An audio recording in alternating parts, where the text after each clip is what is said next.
গোলাবারুদের পাশাপাশি এখন সাইবার হামলাও হয়ে উঠেছে যুদ্ধের বড় অস্ত্র।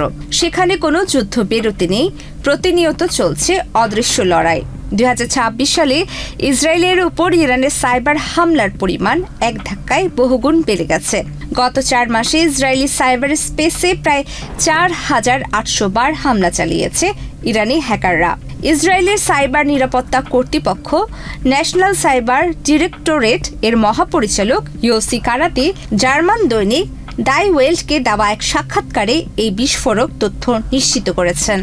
রূপায়ণ lake castle, welcome to the land of piece.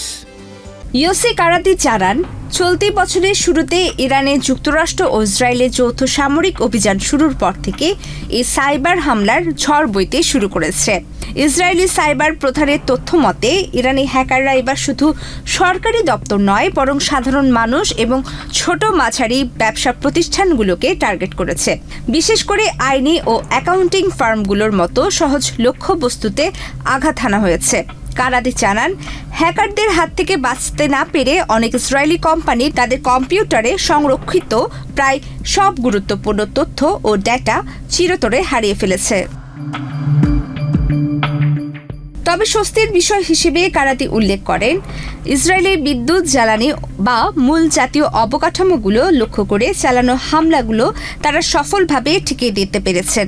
তিনি সতর্ক করে বলেন, এবারের হ্যাকার গ্রুপগুলোর মধ্যে কয়েকটি অত্যন্ত দক্ষ ও পেশাদার। তাদের সামলানোর ক্ষমতা আমাদের আছে, কিন্তু বিষয়টিকে হালকাভাবে নেওয়ার সুযোগ নেই, কারণ বাস্তব জগতের মতো সাইবার স্পেসে কোনো যুদ্ধবিরতি হয় না।